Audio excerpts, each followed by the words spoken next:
obscure world of parking. We use it every day, but have we really capitalized on the intricacies of our industry?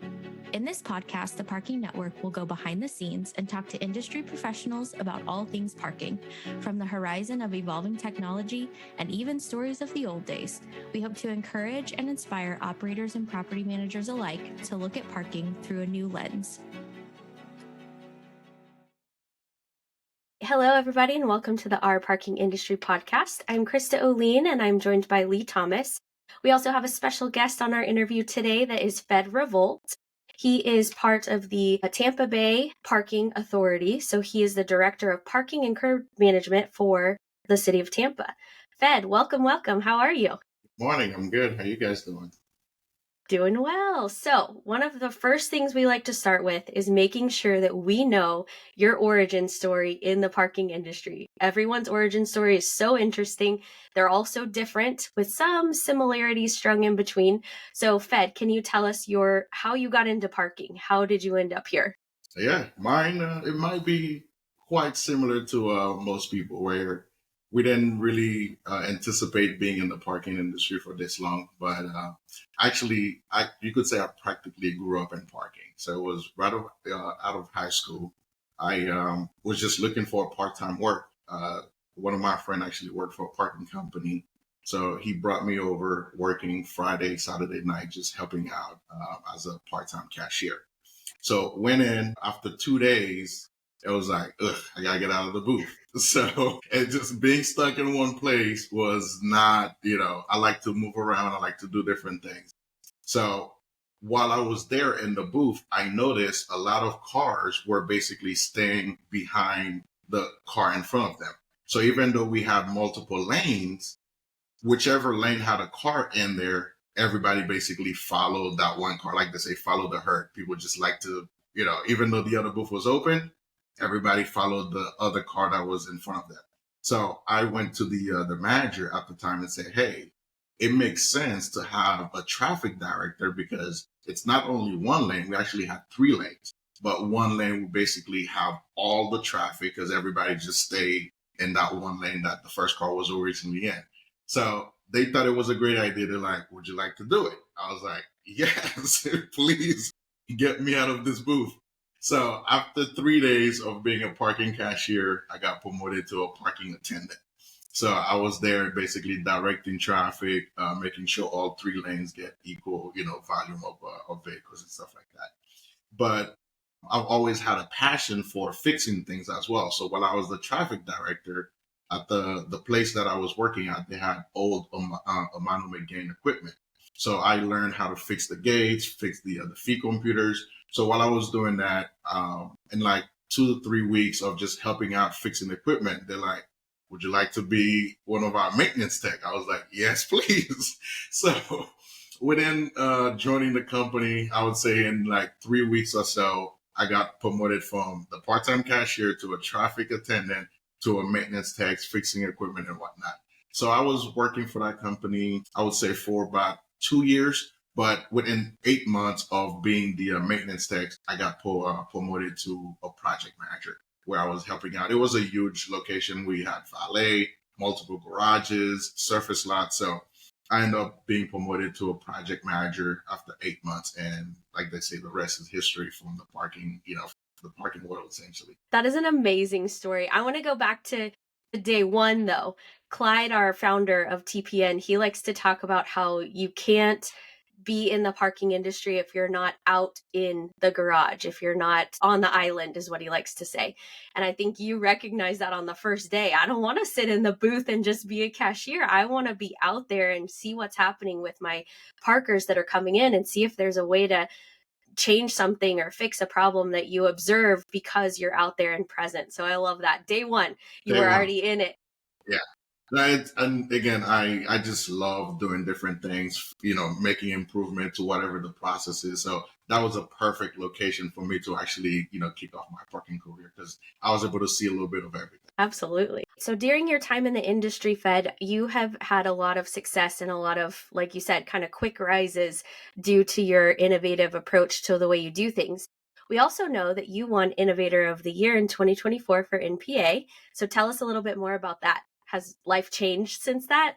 Like when No, people say you won the lottery and your life looks the same or it looks very different afterwards. Has your life changed? no, I think the only difference is more people recognizes me now when I go to different trade shows, whether it's NPA or IPMI or FPTA. But from my day to day and what I do, it's basically, you know, everything is as it was before the award. Just continue to improve every day, pretty much. Yeah, and that is the true definition of an innovator. So I think it's well deserved. Very nice. Thank you. Can you share some wisdom for municipalities? Municipalities is kind of a strange world in the parking. We are constrained by policies, but we also have to serve customers that come and visit us. So how do you approach municipalities, or do you have any wisdom to share with listeners about what you've learned? I will say the biggest thing is staying consistent.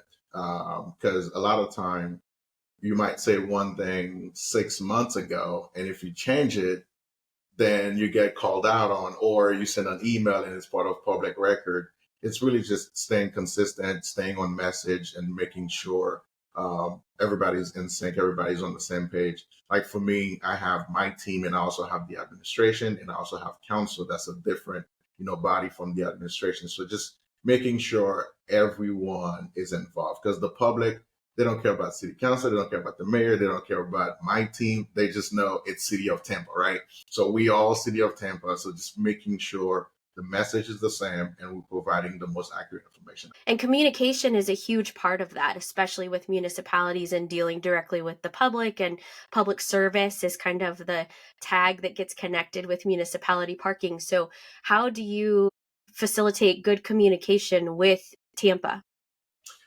So we've done a lot of public meetings. I like to do like small town hall type meetings where I'm able to meet with the public, face to face and answer their questions right away. Because emails, things can get lost in translation. So just being able to be visible and set up those public meetings ahead of time, so people that have questions or concern, they can come and ask us questions directly. That's been very, very successful for us. I typically do 3 to 4 public meetings throughout the year, just answering questions in different neighborhoods. That's great. So it gives them a time to talk and kind of a conversation versus Exactly. one-way communication with an email that gets interpreted the wrong way, Yes. Tone of voice, all the things. So that's awesome that you host those. Do you host them? Where are they facilitated? Typically in like public, open spaces, or we typically utilize Parks and Rec, Mhm. facilities where if it's anything that the public can easily access, that's where we try to hold these meetings, try and spread it across throughout the city. City of Mhm. Tampa has a very funny shape where it's very long, so we want to make sure it's not just concentrated in one direction, but we typically hold it in different places. But it's, again, the biggest thing is making sure, one, making the public feel heard and understand that if they have concern, they have questions, there is somebody that they can, come to and ask these questions. I love that. So being able to listen is really important in that municipality space. So that I feel like that's a good slice of wisdom that everybody can take with them is For sure. listening, being a listener. I would say 90% of the time you cannot solve, their, actual concern, but making them understand that you looked into it and that they feel heard does wonders for them Mhm. as far as, how they move forward. And even if it's just perception. Exactly. Exactly. So, have there been any big changes at Tampa that maybe went over really well that you were anticipating they wouldn't, but you kind of circumvented with communication, or any big changes in Tampa that didn't go over so well that you learned something from? I would say the one that went over better than anticipated is our conversion to frictionless parking. So friction at the time, it was new. Not many people understood what frictionless was, especially in like garage setting. So we were anticipating a lot of pushback, a lot of back and forth with the public, but majority of people like, this is great. Like I'm able to just come in, go out without stopping, or on the way in we do a lot of special events. So we used to, have a tenant at the entrances. So traffic, there was this one garage where traffic would back up on the interstate that's nearby. So going to frictionless, allowing cars to just flow in, park, and then pay, people absolutely love it. So that was a huge, huge surprise on that one. As far as negative wise, I can't think of something simple that we implemented and people kind of, loses their mind over. I think honestly, I've been very, very, very lucky over the past, 6 years with City of Tampa, where the public has embraced all of the new technology and the different enhancement that we brought to the program. That's great news. Yeah, there's lots of opinions about frictionless, but I'm tying it back in my brain to your story about your first day and you saw the line backing up whenever there were two open lanes, and then thinking about how currently that parking facility was backing up onto the interstate. So what's a solution to keep that from happening? Because we know that whenever people have to sit in line to just get into our parking facilities, they are not happy campers. Exactly. Getting out Exactly. is a different story. It's a little bit more expected, but whenever we have to sit in line just to get in, that seems a little more of a barrier to overcome For as far sure. as customer service and happiness. Yeah. Yeah. And again, just being able to remove those barriers, right? Mm-hmm. So if you have a attendant collecting, one, it depends on how fast that attendant can move. And then it depends on if the customer is even ready. Some people will stay in line for 30 minutes and still not have their money ready when they get to the cashier. So being able to remove those barriers through the frictionless process have been like wonderful for us. Do you guys still collect cash, or is it mostly credit card, virtual transaction based? So what we've done, we have a couple of pay stations throughout the garage that accept cash, but majority of the transaction is either through the multi-app or credit card only pay stations. But we do allow folks that want to pay with cash through some, strategic placement of cash accepting the pay station. Okay, so it's through a pay station. Can they pay cash to the attendant?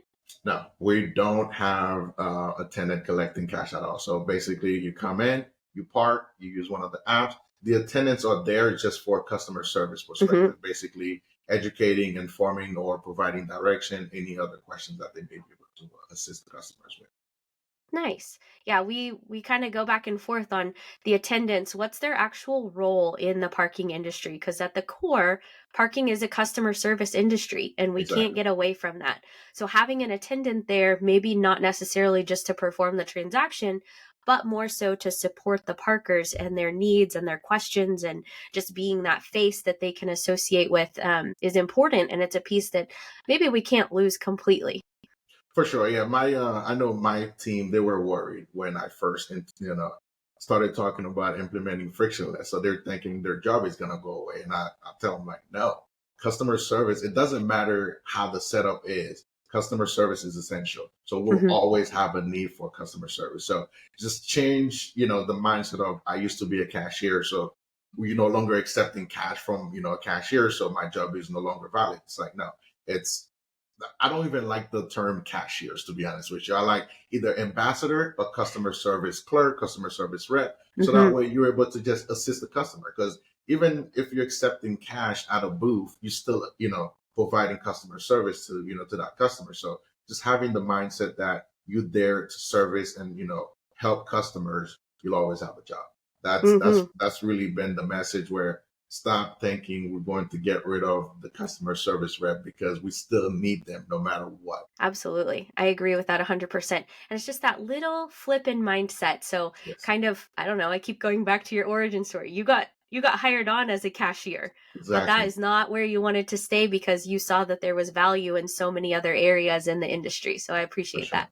Of course. So, do you guys have intercom systems anywhere, or a call center that Tampa utilizes to help facilitate things, or is it all physical people at the locations? We do. So anywhere we have a pay station, we put an intercom system there. So that way, not only we have team members throughout the garage, we have security, but we also have those intercom next to the pay station. So that way, if somebody just have a quick, simple question, they can hit the intercom. And we have a 24/7 call center that can assist them as well.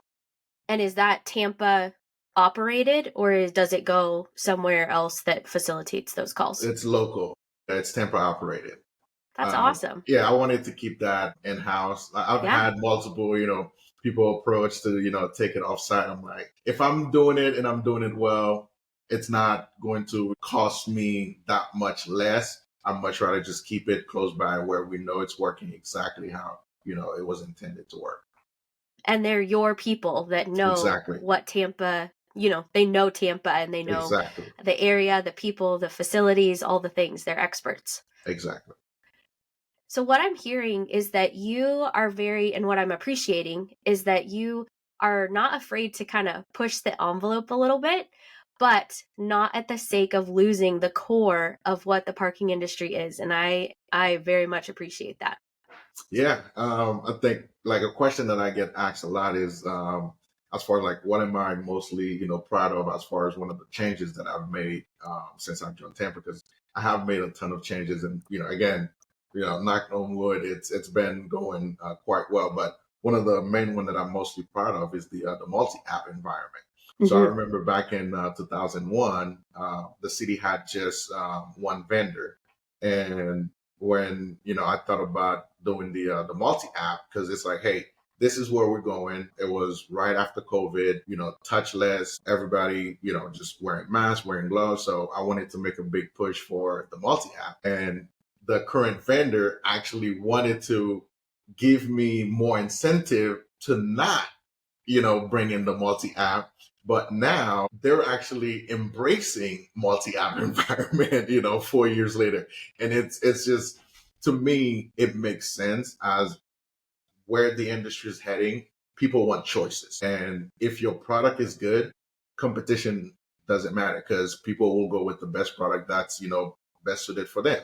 So I tell everybody, listen, I want to give people choices. So that's been one, change, one big, because at the time, again, I had a ton of questions. How is it going to work with, reconciling? Will people get confused as far as which app that, they can use to pay?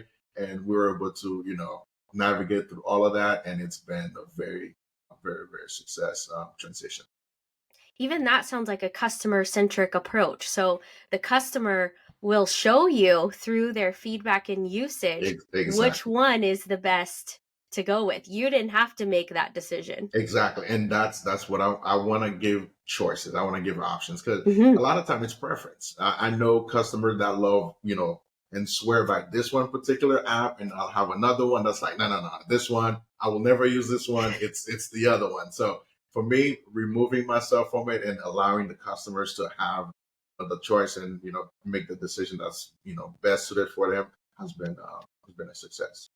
Absolutely. And having a municipality that supports you in that and that approach is very unique, and I love that you have that kind of sandbox to play in that they've allowed for you. So on that note, what are some of the best strategies to engage with those stakeholders? We've talked a lot about the customer side of things and how that feedback and that service are all super important pieces. But as a municipality, you have to also consider the stakeholders that we mentioned earlier. So what are some best practices or things that you've learned about engaging with those? I think it's being open and being upfront. I tell people, listen, you might not like the message, but I won't keep the message from you. So everybody have their own opinion, whether it's, they don't think it's going to work, or one side might, like it, another side might not like it. That's all for, debate. But being upfront and saying, this is what it is, and having a plan of, okay, this is what we're thinking, and this is why we want to go that route. Giving the why makes a huge, huge difference. From my time, and me personally, I much rather somebody tell me the truth and let me figure out how I want to deal with that truth, as opposed to telling me what you think I want to hear, and like later on realizing it's not that. So the approach, I would say, is making sure everybody's on the same page and you be upfront, so that way when sometimes it's not always going to work out, or there's going to be something that's a little bit out of what you had anticipated, but being upfront makes a huge difference for sure. Just keeping them informed and letting them know the reason why you want to make any change that you're thinking about making. Absolutely. And flexibility is probably a big piece of that too. So maybe not committing to something right away, but having a couple of options available, communicating that, and then making decisions that are informed instead of kind of, jump scare choices along the way. Absolutely. Like you hit it right in the the head there, because I tell people, even if the decision was mine. If it's not working, I am not afraid to go back because, again, sometimes we might think this is going to be the greatest idea and turns out it's not. But how you respond to that means more than not trying at all. So if it's not working, I'm always, tweaking, making adjustment to make sure whatever it is that we decide, it's working for the stakeholders, it's working for the customers, and our constituent. That's really the biggest thing. Absolutely. You're in a unique spot where you have to consider both sides of things, and they're, I don't know, just from experience, they're typically in opposition of one another. Yes. So you get pulled both ways. So thinking back on kind of going frictionless, that is a big change for a whole city to do. And you implemented it. You're talking about how smoothly it went. Maybe there were small hiccups along the way, but overall, it sounds like the program was super successful. And that both sides, the stakeholder and the parker, have been happy with that solution. As an innovator at heart, do you have any other new things that you're considering or new ideas you're toying around with? Right now, it's it's part of that frictionless as well. So one of the drawbacks with frictionless, especially like a garage, is the enforcement. Having the enforcement officers walk, up and down, back and forth in a garage can be very time consuming, and it's a lot of hard work. So we want to do LPR enforcement. So we were thinking about the LPR trucks, but if somebody does not park, head first, then you can't read that license plate, right?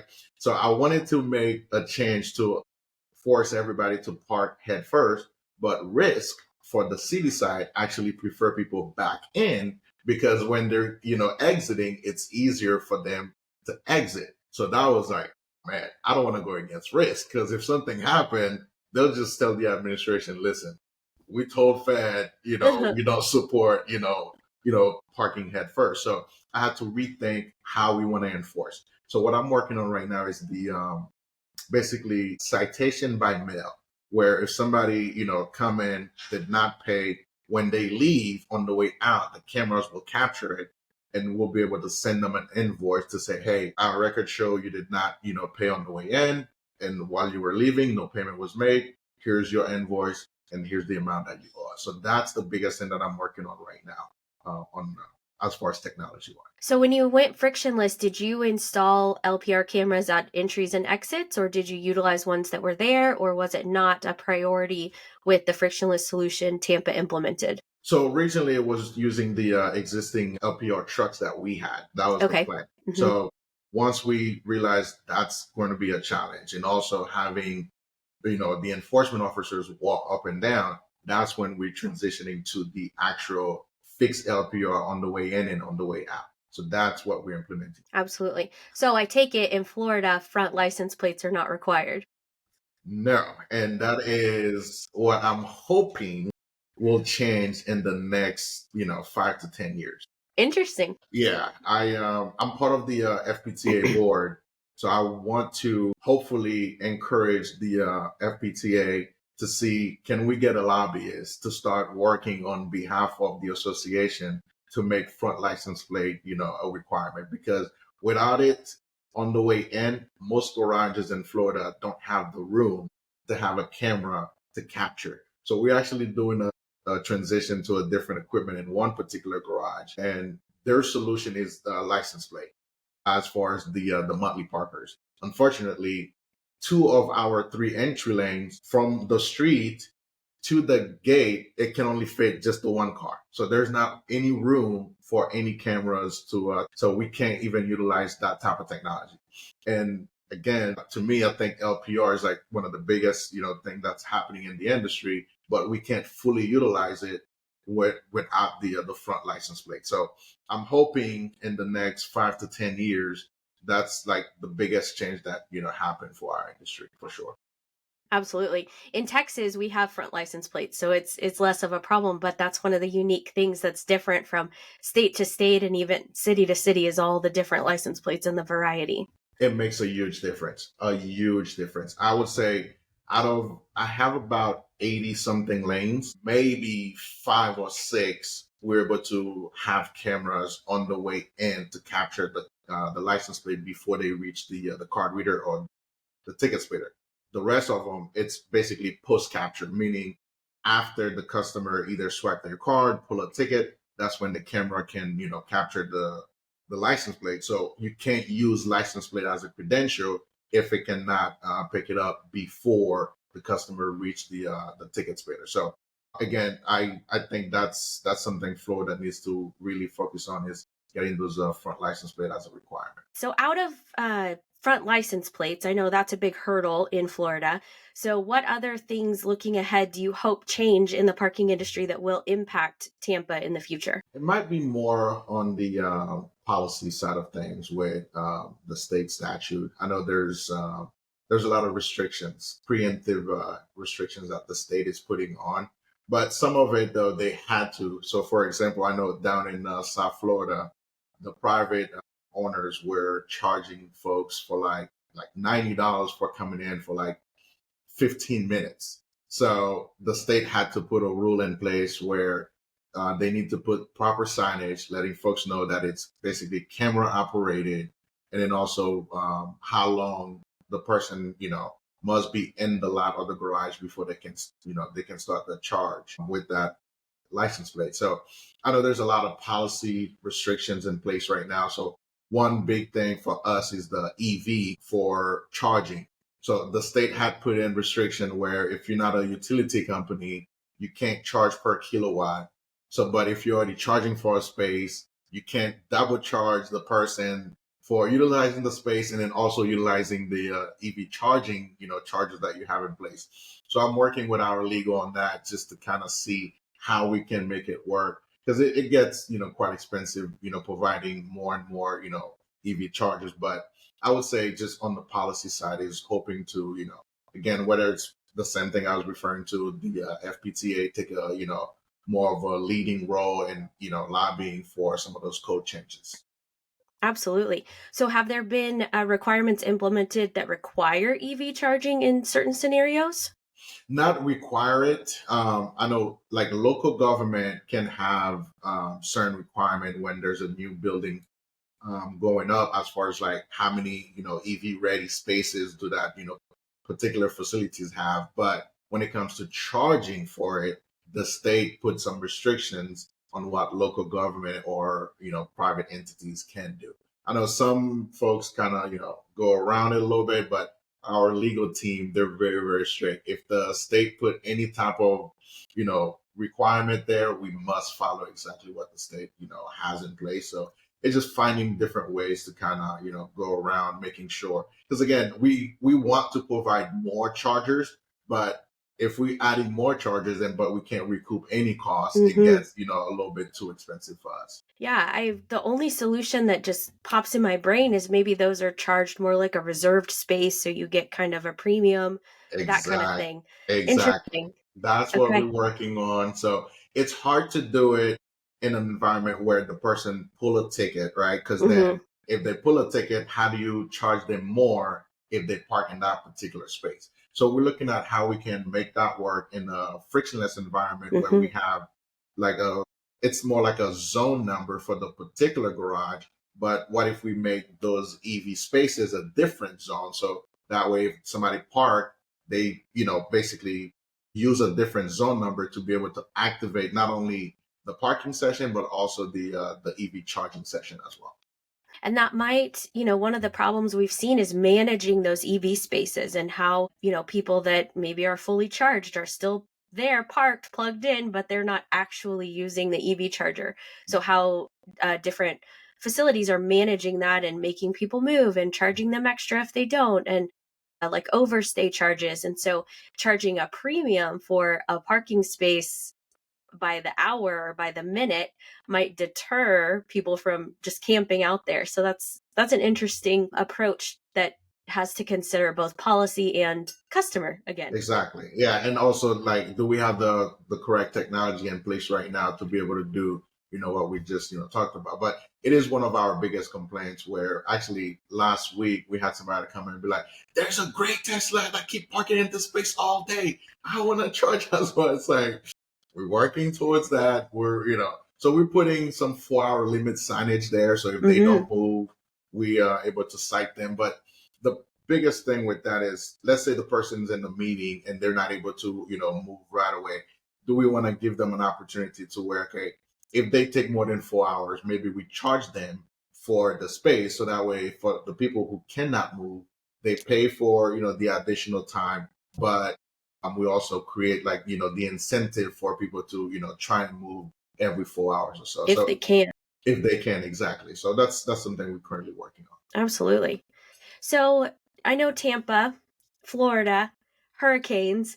Tell us about how that has impacted your role as the director in Tampa.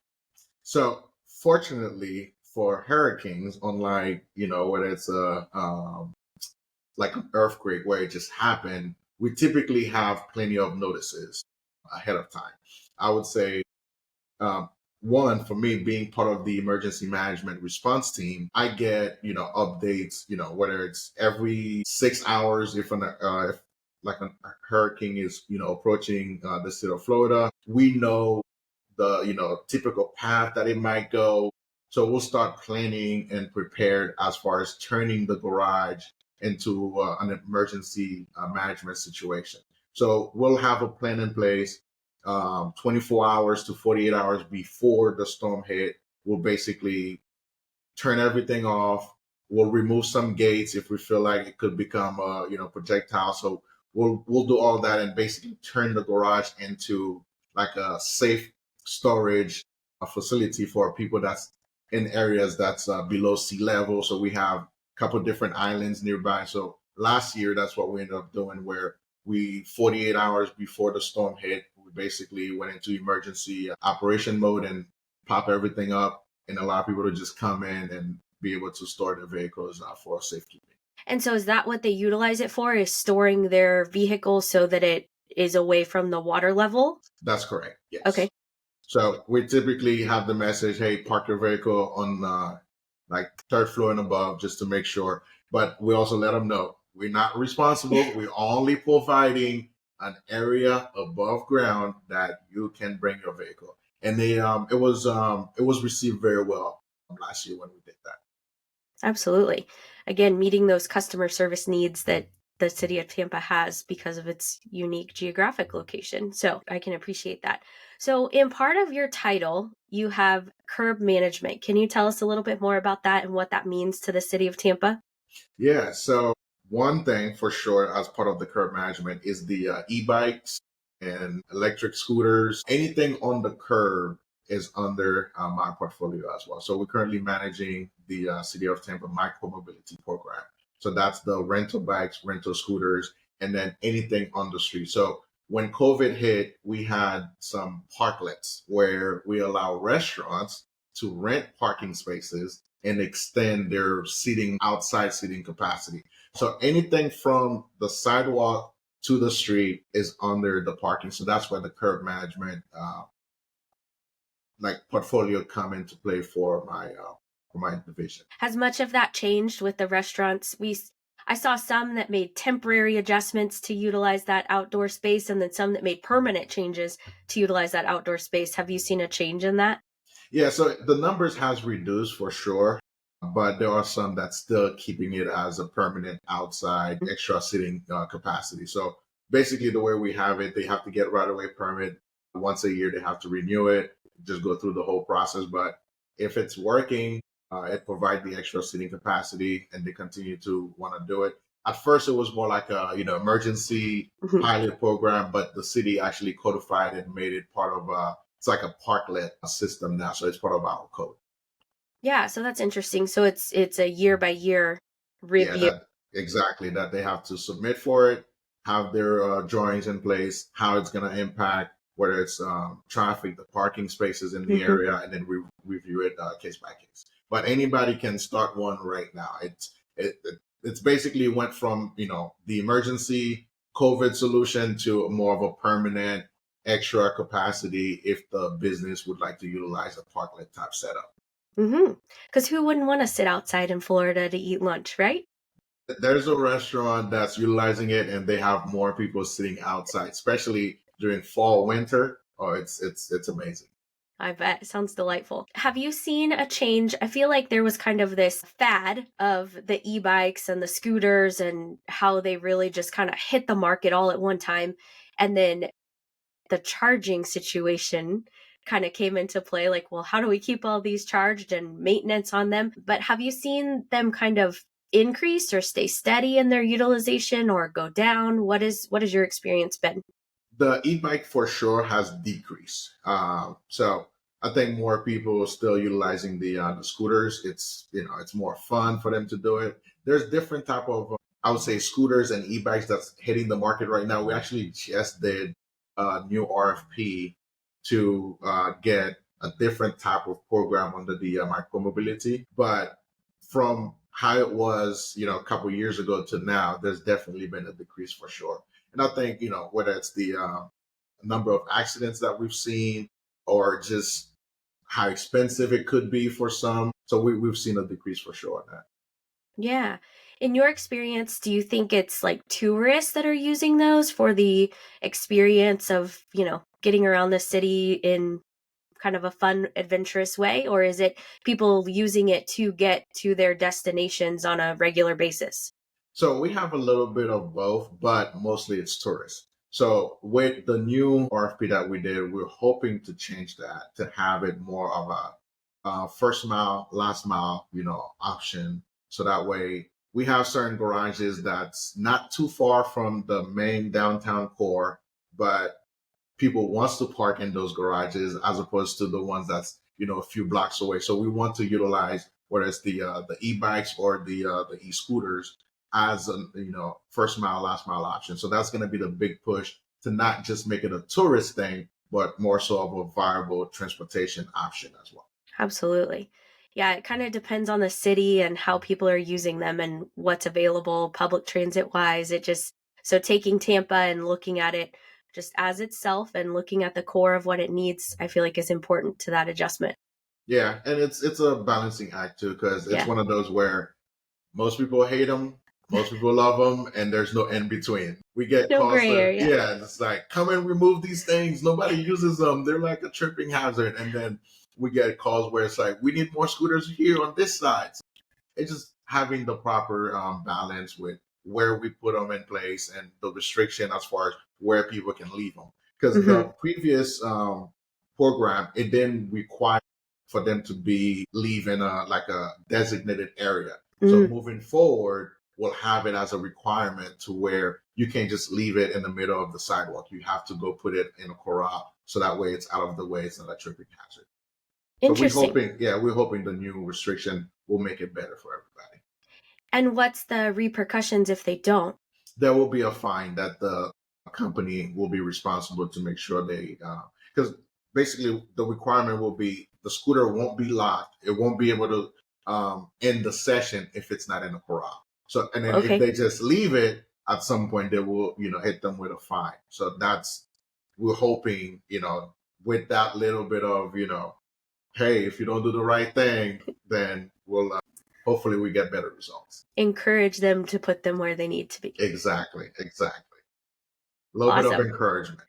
Yeah. Sometimes that's all it takes. Sometimes they need a little bit more. Yes.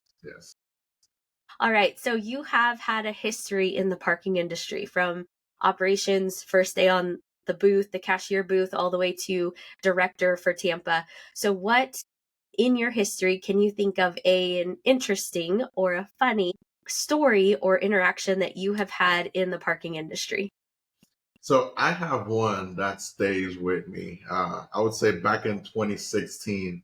So I was in the private sector. So we had a new municipal contract that we're basically implementing paid parking for, and it was very, very contentious, I should say. The half of the community did not want paid parking, but the other half wanted some type of solution to create turnover because people would just go in, park all day, and just stay in the space. The employees were taking the prime spaces, so then the visitors weren't having places to park. So the community split in half. The mayor of the town was against it, but majority of council members was for it. So that's how it got approved by for us to start charging paid parking. So we're holding a lot, just a lot of community meetings back and forth, just all type of different stories. And basically my job is to, answer questions for the community, as far as how it's going to work, what's the plan, and why are we doing it, and so forth. And there was this one, older gentleman came in, was his time to speak. And he came in and he's like, listen, I have no problem paying for parking. I'm not against paid parking, but can you please have the pay station stop growling at me? And I'm like, I don't know what that means. I'm like, okay, I will definitely talk to the pay station provider and see what we can do.